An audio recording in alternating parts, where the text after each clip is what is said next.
Ito ang Presidential Broadcast Service. Radyo Pilipinas. Radyo Publiko Ng bagong Pilipinas para sa bagong Pilipino.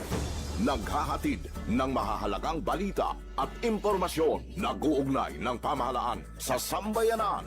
Tulay sa himpapawid ng serbisyo publiko. Radyo Pilipinas. Radyo Publiko.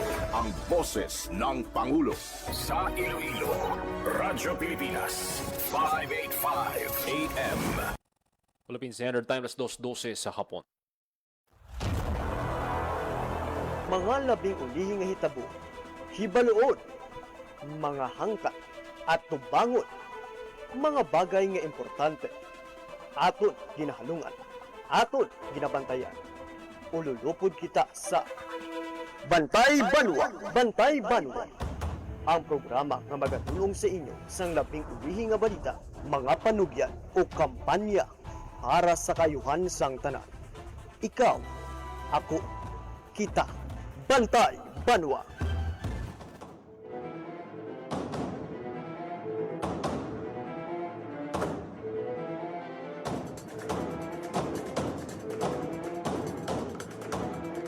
Mayang hapon Western Visayas, mayang hapon syudad kag probinsya sang Iloilo. Welcome sa pagpangalagad sa programa Bantay Banwa.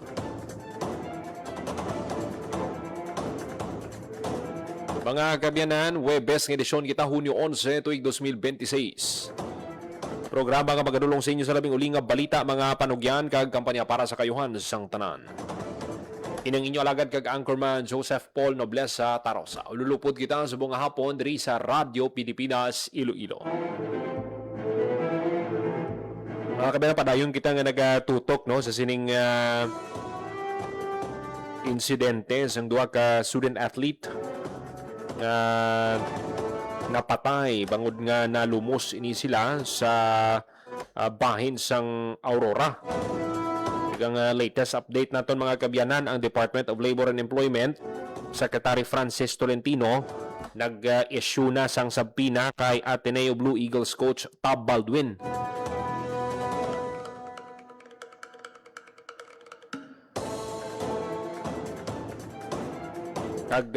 Pagpatag sa opisyal nga ang Department of Labor and Employment under Article 440 is empowered to scrutinize the employment status sa isa ka foreign national.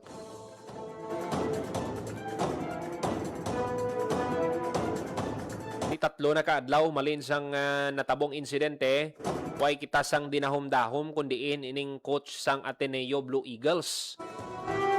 Kete tanan sini hindi ni mapatigayon ang training kung waay sang clearance salin sa iya. Siya ni ang nagadesisyon man kung go kung hindi ining mga training gani. Di mayo na kay ipatawag ni Dole. Secretary Francis Tolentino ang head coach sang Ateneo Blue Eagles. Di pa pangayuan siya sang patag no may kang tanan sa iya alien employment permit.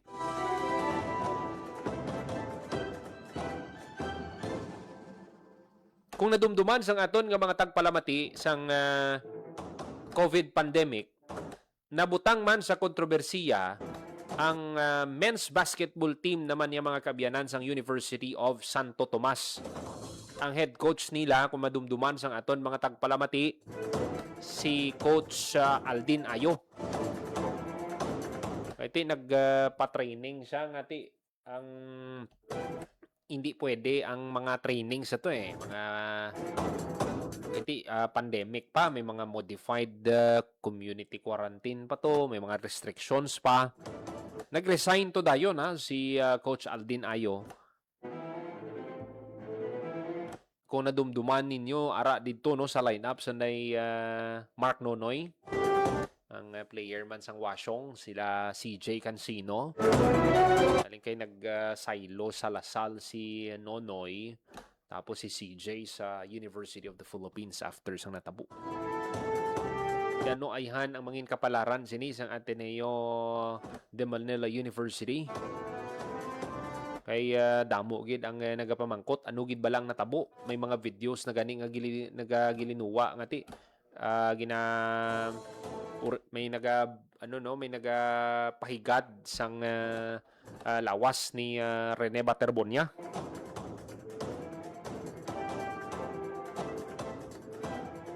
Istoryahan tayo na karon diri sa aton nga pagpangalagad. Samtang sa ibang pagid naton nga balita mga kabyanan, inauguration sang pila ka mga school buildings diri sa syudad sang Iloilo. Ginpangunahan ni Uswag Ilonggo Representative James Jojo Ang. Kag mga kabyanan ko nadumduman sang aton mga tagpalamati na angot man ang pangalan ni Congressman Ang, no? Inaligar nakabaton sang maleta, no? Base man sa pila ka mga akusasyon. Kag ti subong nag-issue na siya sang statement. So kauntay na karon, no, ang detalye sa report ni Hope Torrechante.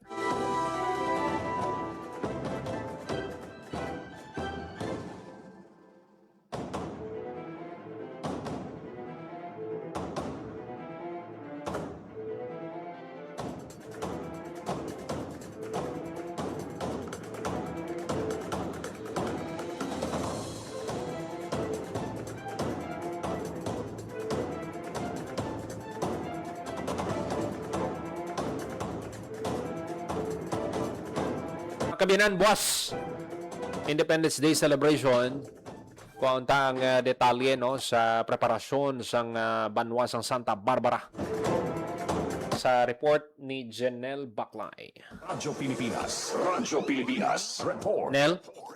Paul, nagpatigayon kay nasang rehearsal ang Santa Barbara LGU. Kaupod ang mga katapos ang Philippine Army para sa pagpatigayon nun nga selebrasyon sa 128th Philippine Independence Day. Buwas sa aga, alas 8 mayara sing programa, no, kung seremonya flag raising nga hiwaton dira sa may dako nga flagpole sang banwa sang Santa Barbara sa atubang sang munisipyo. Sa aton nga pagpangusisa ang ining flag nga paggagamiton, Paul, sa flag ceremony sa buwas, isa ini sa pinakadako nga hayahay sa pungsod. O kung amo gini ang pinakadako, suno sa aton siniya nga Municipal Tourism Office sa aton nga pagpangusisa kay na ang kalaparon sang sining flag sa Santa Barbara is 20 by 40 meters. Ti amakon mo na. Ang kinanglan mo sinaya nga ibayaw, ti pila na iya katawong gauyat kay mabugat ina mo. Kag sa rehearsal ginapasunod gid, gina arrange gid bala ang mga formation sa kung paano i-raise ini nga flag, tapos ang mga matambong sa buwas. May mga uniform personnel ang aton nga kapulisan, may ara nga delegasyon, may ara man sa Philippine Army, kag ang bilog nga mga departments, no, sa idalom sang munisipyo sa banwa sang Santa Barbara. Ti buwas na ini nga adlaw, may ara man sang wreath daying nga hiwaton sa atubang sang ribulto sang aton siniya nga hero nga si General Martin Delgado. Ti tama ini ka maragtason ang flag ceremony man sa bahin sang banwa sang Santa Barbara, kay outside Luzon. Ang banwa sang Santa Barbara isa sa mga lugar sa diin una nga ginbayaw ang hayahay sang aton siniyang pungsod sa pagpanguna sang Ilonggo nga baganihan nga si General Martin Delgado. Tibuas na ini nga adlaw sa banwa iya sang Santa Barbara. May pila ka mga dalanon nga pagasiraduhan dira sa adlaw mismo sang seremonya, Paul. Kung nadumduman sa aton mga tagpalamati sang 2015 nel dira gin ang national celebration sang Independence Day ginpangunahan sadto ni former president Noynoy Aquino, no, kag may Van den Yurman after sang Independence Day celebration. So sakto nang na-mention mo ang banwa sang Santa Barbara, dako gid ang part sini, no, sa pag-declare sang Philippine independence. May installation man kagina sa mga tents kay ti bala naton nga subong daw unpredictable ang tiyempo. Halimbawa kay na mainit diri sa may Iloilo City, apang pag-abot naton didto nagbundak ining ulan, rason nga ang aton gani nga mga katapos ang Philippine Army halin sa ila sining formation nagpalasilong sila, no, tungod sang gulpiada iya nga pag tupa sang ulan na, Paul. Sa piyak nga bahin ano na lang nato, diretsohon ta na lang ni ang baligyan na iblas ang flaglets. Okay. Subong naghilapit ang Independence Day, may pila kita nga mga kauturan nga tinagalaom kag gid ginadoble ang kapisan sa pagbaligya sang sining mga flaglets. Pero suno sa isa sa mga vendors kay ginangaton nga na interview si Jerry Potato, no, isa ka PWD, ano ni siya, may stroke patient ni siya. Pero ang iyang trabaho nagabaligya sa mga flaglets sa balor nga 45 pesos per piece, may araman 65, 75 depende sa kadakuon. Suno siya nga kumpara sa una, subong do medyo daw hindi na gid amo na kabakal bla ang mga motorista kundi uso na sa una nga pati mga tricycle driver, pati mga sika driver, mga motorista nato nagapapilit sang flag, sang flaglet sa ila sini nga mga salakyan. Ti suno sa iya nga nagano na siya, no, pati siya nga sa pagkambyo sang henerasyon dito medyo hindi na gid amo na ka patriotic ang mga tao sa pagbakal sang mga flaglets. Suno siya nga ti dapat mahangpan gid, no, sa aton sini nga mga kauturan ang kabilinggan kung nga sa ulog kita sang Independence Day kag isa na dira ang paghatag tahod sa hayay sang pungsod kay papakita sang patriotismo kay ti suno sa iya ang kahilwayan daw hindi lang gid naton matagaan sang value pero isa gid ini sa mga dako nga regalo nga ginhimo sa aton sini mga baganihan. That's why nga nagasaulog kita sang Independence Day. Okay. Nel, muna no, importante gid para sa aton nga mga kauturan nga ti ano nila, no, makamarasmas sila, no, basi nga na pabayaan lang nila kag ti ang iban siguro ti basi nga nadulaan man sang gana bala kay ti syempre kadamo man sa mga issues sa pangatubang, no, aton nga pumuluyo ti ang aton nga pungsod amo na nga ti do ay sila sang gana pero pinsaron nila nga hindi ni basta-basta ang inimo sang aton mga baganihan para nga ti makuha naton, no, ang independence.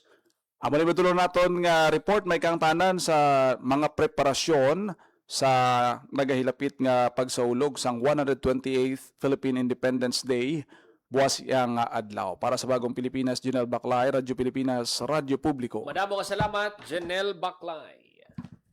Pilipinas Radyo Publiko Radyo Pilipinas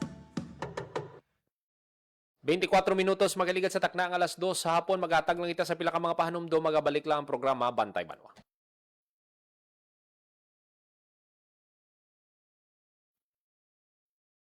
Magandang araw, si Dingdong po ito. Familiar ka ba sa tsunami? Sige nga, quiz time tayo. Ano ang karaniwang dahilan kung bakit nagkakaroon ng tsunami? A. May lumubog na barko sa dagat. B. Biglang lumakas ang hangin sa beach. Or C. May malakas na lindol sa ilalim ng dagat. Kung C ang sagot mo, tama ka. Nagkakaroon ng tsunami kapag may malakas na paglindol sa ilalim ng dagat. Kaya, kapag may tsunami warning malapit sa inyo, likas agad, kababayan. #panatag ang may alam. Maging panatag Pilipinas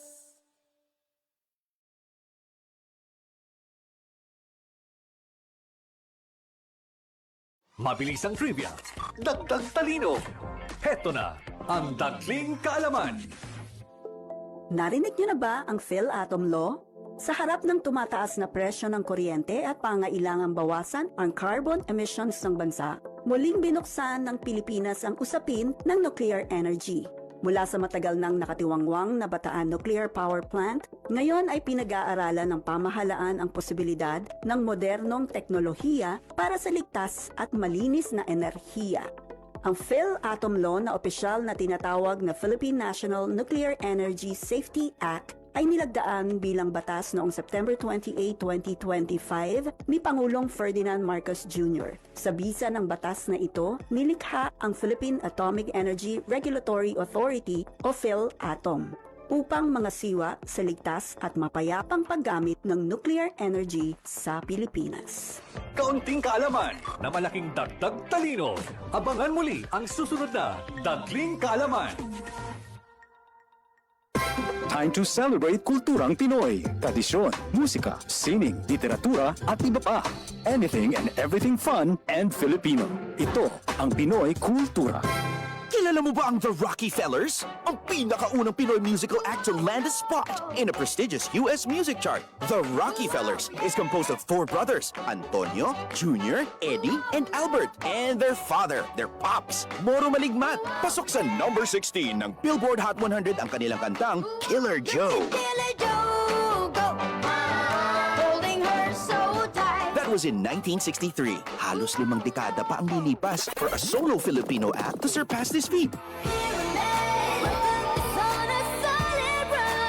This is when Charis Pempenco's self-titled album debuted at number 8 on Billboard's Top 200 albums. Yan ang Pinoy Kultura because our culture is cool. Game, 1, 2, and... Paatuhon, balikat ulo, itapwetan, may wangat susus. Huwag mong titigan ang hindi sa'yo at maging disenteng tao. Pare, ang catcalling ay isang uri ng sexual harassment. Di biro ang sexual harassment at di nakakamacho ang pang-aabuso. Isang paalala mula sa Philippine Commission on Women at ng himpilang ito. Maging fuel efficient. Planuhin ang bawat biyahe para iwas traffic. Mag-carpool para sa mababang carbon footprint at emission. Tipid na pamasahe, may savings ka na aabot sa 10%. This is a public service announcement from the Department of Energy and this station. Maging fuel efficient, siguraduhin na walang bagahe na di kinakailangan sa sasakyan. Magmaneho ng wasto at iwasan ang idling. May savings ka na aabot sa 15%. This is a public service announcement from the Department of Energy and this station. This is a public service announcement. Discipline is the key. Umiwas sa aksidente sa daan. Ang pagmamaneho ay may kaakibat na responsibilidad, hindi basta mapaandar lang ang sasakyan. Kilatisin ang sarili, ang kahandaan sa manibela, siguruhing inyong konsentrasyon ay hindi magagambala. Importante rin na ating laging isipin, init ng ulo ay huwag pairalin, bagkus kaligtasan ng lahat ang siyang dapat unahin. Isang mahalagang paalala mula sa Presidential Broadcast Service at Radyo Pilipinas, Radyo Publiko, 738. This is a public service announcement. Public service announcement from PBS, Presidential Broadcast Service at Radyo Pilipinas, Radyo Publiko, 738. Time to celebrate kulturang Pinoy. Tradisyon, musika, sining, literatura at iba pa. Anything and everything fun and Filipino. Ito ang Pinoy Kultura.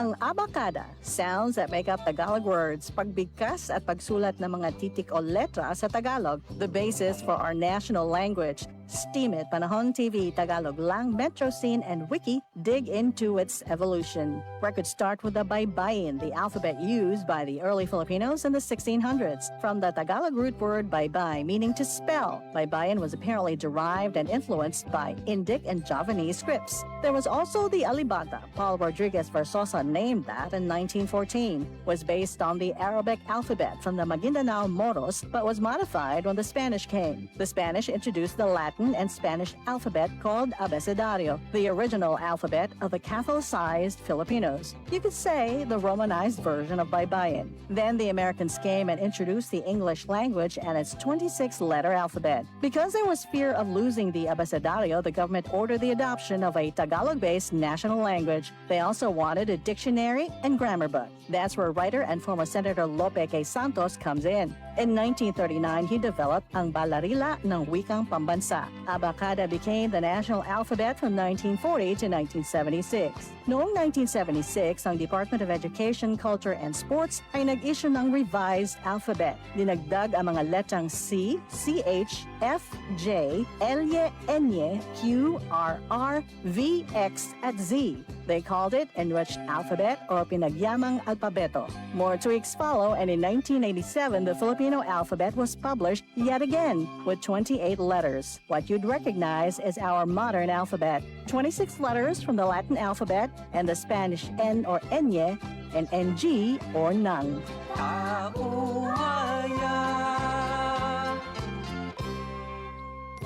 Yan ang Pinoy Kultura because our culture is cool.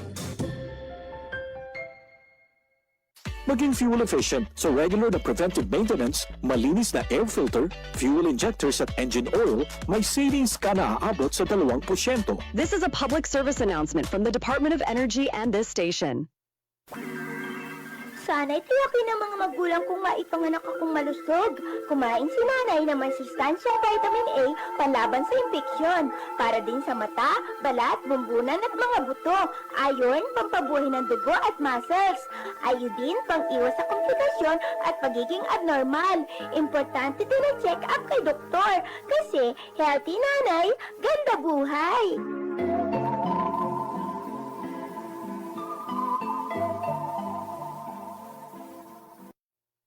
Maging mapanuri, huwag maging biktima. Ito ang karanasan ni Joanna, Elena at Shona. Sinabi niya sa nanay ko, mabibigyan nila ako ng trabaho. Pwede niya daw akong gawing singer. Sa abroad daw. Doon ako pupunta para magtrabaho. Hindi niya sinabi yung trabaho ay sumayaw ng nakahubad. Kinulong ako kasama ng mga ibang babae at hindi pinakain. Umabot ako ng Singapore. Pinilit naman ako makipagtalik sa mga foreigners. Doon ako nabuntis. 15 years old lang ako noon. Dito sa Pilipinas, 100,000 na bata ay pinapasok sa sex trade. Ang child trafficking ay isang krimen. Mag-report sa Action Line 02-1343. Hindi mo kailangang makita ang mga mukha nila para maramdaman ang takot nila. Isang paalala mula sa ECPAT Philippines, Interagency Council Against Trafficking, PIA at ng himpilang ito.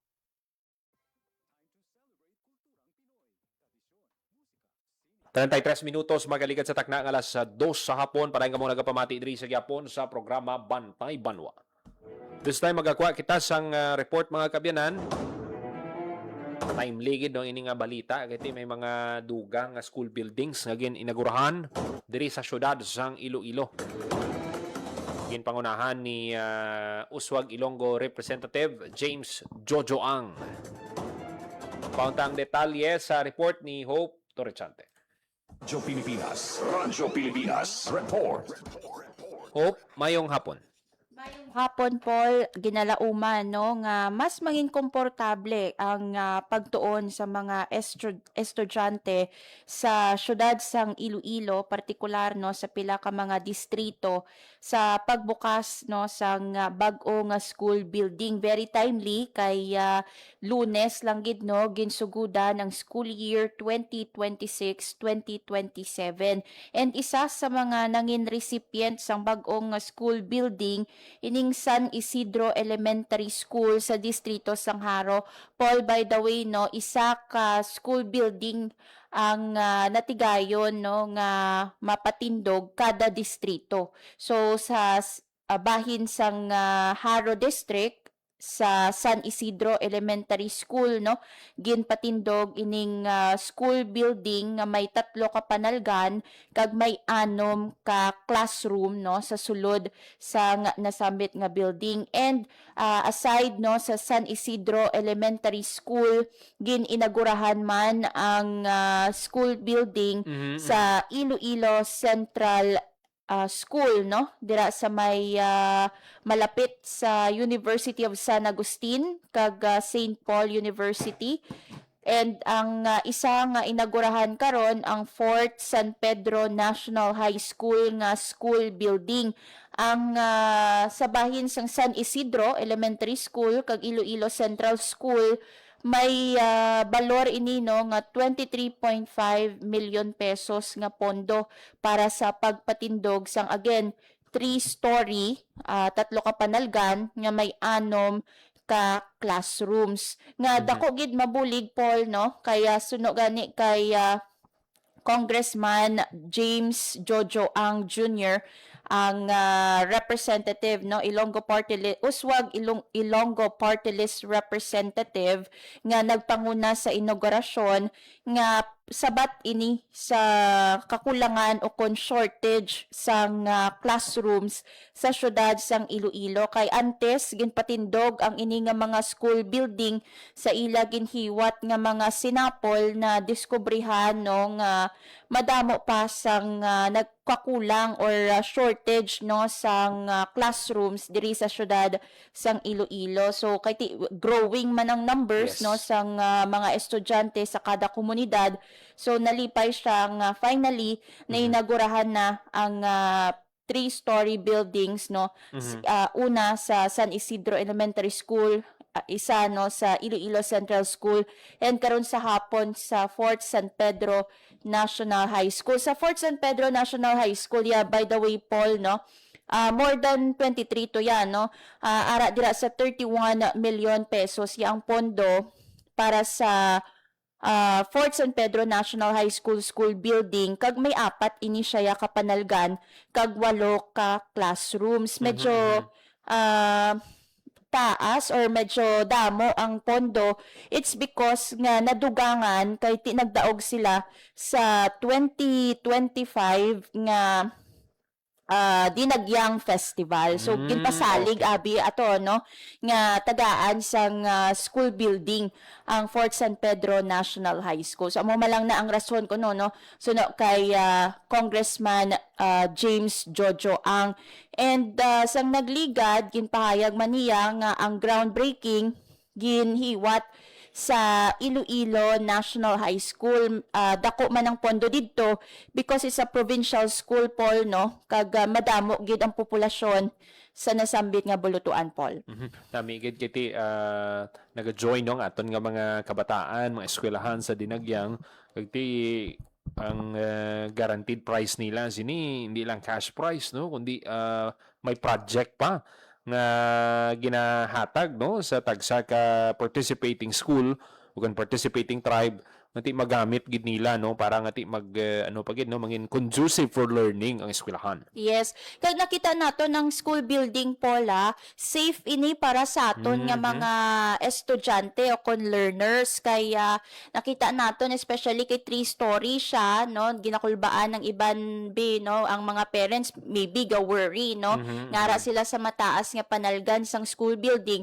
Pero may mga grills ini sila, Paul, no, nga para masiguro nga safe ang mga learners bisan ara sila sa 3rd floor sang school building nga ginpatindog. And sila ni Kong Jojo Ang, wala niya ginpatatakan sang iyang pangalan ang school building, no, kay gin-emphasize niya hindi ni iya kwarta, no, iya niya sang gobyerno, iya niya sang mga pumuluyo, kag ginbalik niya lang ang kwarta para mapuslan no sang komunidad. Okay, hope idugang ko lang no after sa sining inaugurasyon, isa man sa ginabantayan sa aton nga mga kauturan ining sabat ni Congressman Jojo Ang sa mga issue nga ginahaboy sa iya no, labi na ining issue sang flood control project. Ano ang statement ni Congressman Ang sini?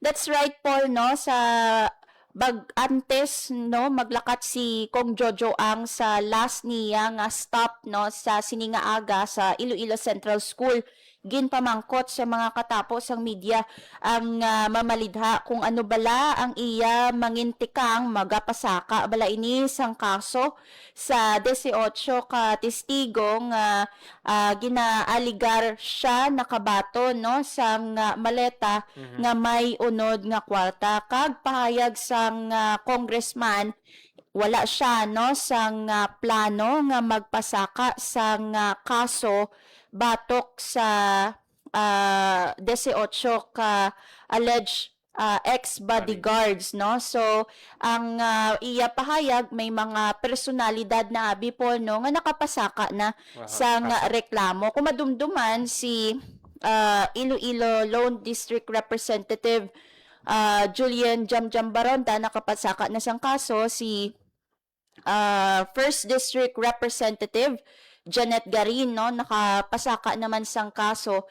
So para sa iya, wala na siya, no, nagpasaka sang kaso si Congressman Jojo Ang. And siling sa ginpamangkot man siya nga ayhan na ulamid ang iya, no, nga pangalan sa nasambit nga listahan nga kuno nakabaton sa nga maleta may kang tanan sa flood control kickback scheme.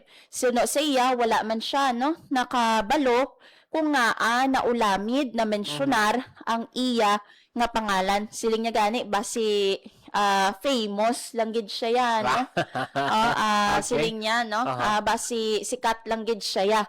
Okay. And ginhangkat man niya ang mga pato sang istorya nga nakabaton siya sang kwarta nga i-open or i-check, no, ang CCTV camera kung CCTV footage kung sa diin ginpahayag gindulong gindaho, no, ang maleta kay Congressman Jojo Ang. Hindi mayugid nga nakuhaan taman sang statement si Congressman Ang kay pila man ni kabulan nga ang hinabuyanay ni balas ang issue laing gid nga maka depensa man ang opisyal sa iyang bahin na Hope. Yes. Kaya payag niya gani, no, kung mapamatud-an nga may nabaton siya, no, nga maleta nga may unod nga kwarta, may kaangtanan sa flood control scandal, ihanda siya, no, nga mag-resign or magbuya sa pwesto, no, bilang party list representative, and at the same time iuli maniya ang kwarta kung pila man ang ginaaligar balor, no, sa nasambit nga aligasyon. And mamulta man siya kuno Paul, no. Amo na kay siling niya gani gina-clear niya gid, no, nga halin kuno sang una nagpahayag na siya, no, nga wala gid siya may kaangtanan sa flood control scandal. Okay. Hope madamo gid nga salamat. Para sa Bagong Pilipinas, Hope Trechante, Radyo Pilipinas, Radyo Publiko. Radyo Pilipinas. Radyo Publiko. Radyo Pilipinas. Maraming salamat Hope Trechante sa report sa sining inaugurasyon, no, sa mga school buildings diri sa syudad sang Iloilo kag ang statement man ni Congressman Jojo Ang sa sining mga alegasyon nga involved ini siya, no, sa pila ka mga anomalya may kang tanan sa flood control project. Radyo Pilipinas. Radyo Publiko. Radyo Pilipinas. Pero sa tunga sa sini nga mga issue nga nagilinuwa, no, may kang tanan sa korupsyon, ang perdikid sini sa pagkamatuod lang ang aton nga mga pumuluyo. Kay matuod ding mga ginahaboy nga mga issues, dira mo makita kung ano kadako nga kwarta ang nadula sa aton nga mga pumuluyo nga kung pinsaron mo damo nga mga services ang ma-benefit sa aton nga mga pumuluyo, damo nga bulig pagid ang mabato nila, no, kag ang iban magamit pagid, no, sa mga nagkalain-lain pagid nga serbisyo sang gobyerno. Pilipinas. Radyo Publiko. Radyo Pilipinas. 45 minutos magaligat sa takna nga alas 2 sa hapon.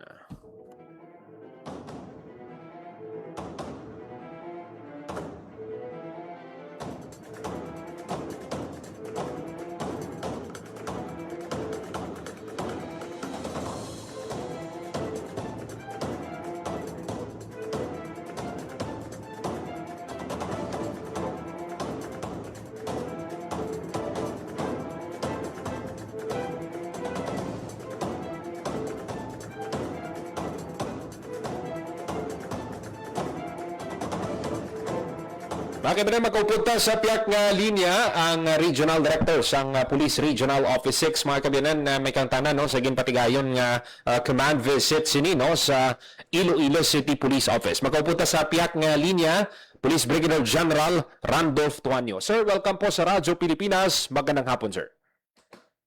Sir Paul, magandang hapon po at sa lahat po ng inyong taga-subaybay.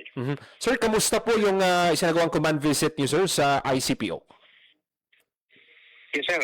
Ang visit po sa natin, nakita po natin na back-to-back na naging best city police office yung ating ICPO.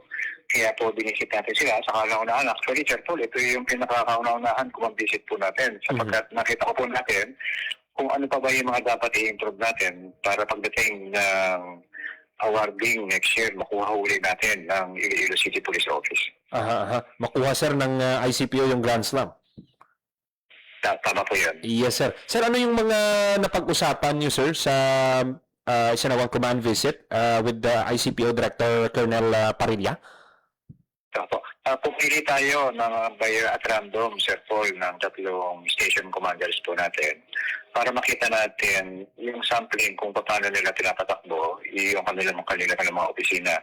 Nakita tayo, sinabi ko nga, Sir Paul, na maganda na yung mga nasimula nila. Pero hinihiling natin sa kanila na maging bukas sila sa mga patuloy na pagbabago o changes na i-apply po natin. Sinasabi nga natin dito, Sir Paul, sa kanila na ang iisa lang naman ang request natin na pababayin natin yung 8 focus crimes sa kanilang mga area at pataasin natin yung mga ating police-initiated operations katulad ng paglaban sa illegal na droga, smuggling, pag-aresto ng wanted persons at iba pa, Sir Paul. Sir, sa ilang linggo niyo, sir, as Regional Director ng Police Regional Office 6, I believe, sir, na may mga ilang lugar na dito sa Iloilo City na napuntahan niyo, sir. Kamusta naman yung observation ninyo? Ano pa yung mga dapat pang i-improve ng ating mga police unit sa pagbabantay dito sa Iloilo City? Nabanggit ko, Sir Paul, na sadya magagaling yung mga polis natin dito sa Police Regional Office 6. Binibigyan lang natin ng ibang directive o directions kung paano natin tatatakbuhin yung ating mga peace and order program. At sinasabi nga natin, maganda yung mga nasimula ninyo. At nakikita natin, may mga room for improvement naman tayo na sabi ko, hopefully, na tanggapin ninyo sapagkat alam naman natin na wala naman talagang perfect yung peace and order strategy. Kailangan natin na palakasin, Sir Paul, sabi ko sa kanila, na yung ating coordination sa ating mga local government units, sa ating local chief executives, especially sa barangay at sa ating sa community, para maging successful yung kampanya natin dito. Okay. Sir, last week, in-launch yung Unified 911 Command Center and napag-usapan rin po ba ito kanina sa command visit?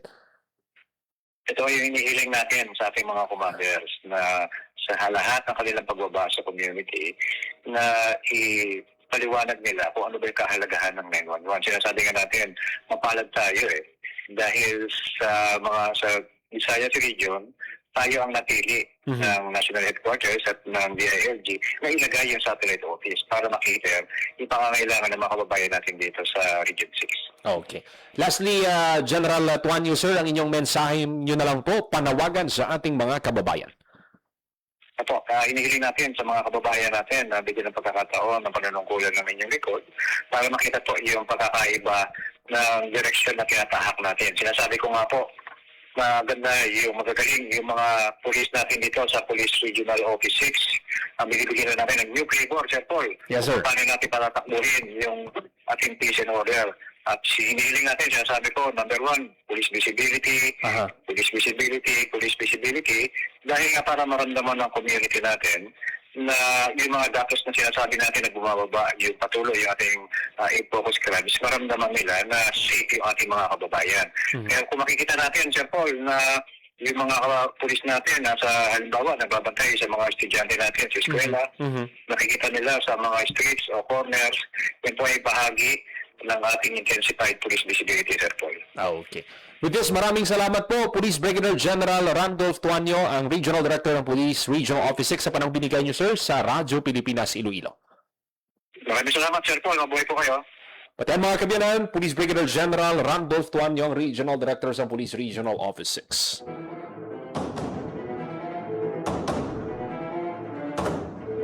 No, pila man gawa ka bulan, di ano natuigan giganing nga naka-interview kita live isa ka regional director diri sa aton nga pagpangalagad.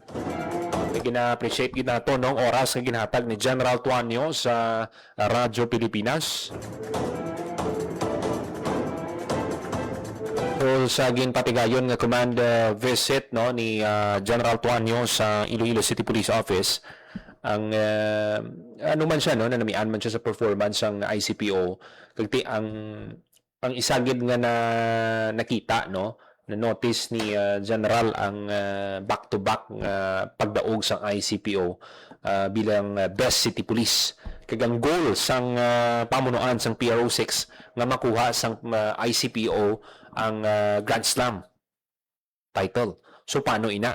So may mga gina-istorya siya nga mga police mga chief of police diri sa syudad sang Iloilo kay gin pa-explain kung ano ba lang style nila sa pag-handle sang nagkalain-lain nga mga insidente sa ilang lugar, paano sila mag-manage sang police visibility, ngati isa man sa prioridad ni General Tuanyo nga dapat ang police aragid nakabantay nga dapat mabatsagan gid sa aton nga mga pumuluyo nga ara lang ang pulis kung kinahanglan ninyo kay ang importante nga dapat sa pagpanaog nila sa tagsa ka barangay o kung komunidad ma-explain man ang Unified 911 nga mas mahapos na ang pagpangayo sang bulig, hindi na mabudlayan ang aton mga kauturan kung emerhensya bangod may tawgan sila tatlo lang ina ka digit 911 tawag lang kamo kay may mga ilonggo na dira nga mga agents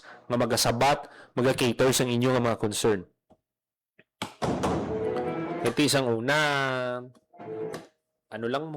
isa lang ina English Filipino lang pero subong nakita nila nga maka-save pagid sa time kung may mga dialects nga naibaluan ng aton mga agents. So muna nga may nagkalain-lain nga mga satellite command centers man nga ginpahamtang ang national government. Pero ang pangabay lang sinisang DILG kag sang PNP nga hindi pagsaskuhan ang ining 911. Kay sa tatlo mo ka beses nga mag-prank call ka dira, i-block ang imo number. Te kung kinahanglan mo na sang bulig, hindi mo na magamit. Kasi na-block ng number mo. Kung hindi man dapat Kung sakto isip mo, anong rason nga mang prank kay mo ya? 53 minutos magaligid sa tagna alas 2 sa hapon ang iban pagit ng mga balita patpato na to sa masunod nga edisyon sang programa Bantay Banwa.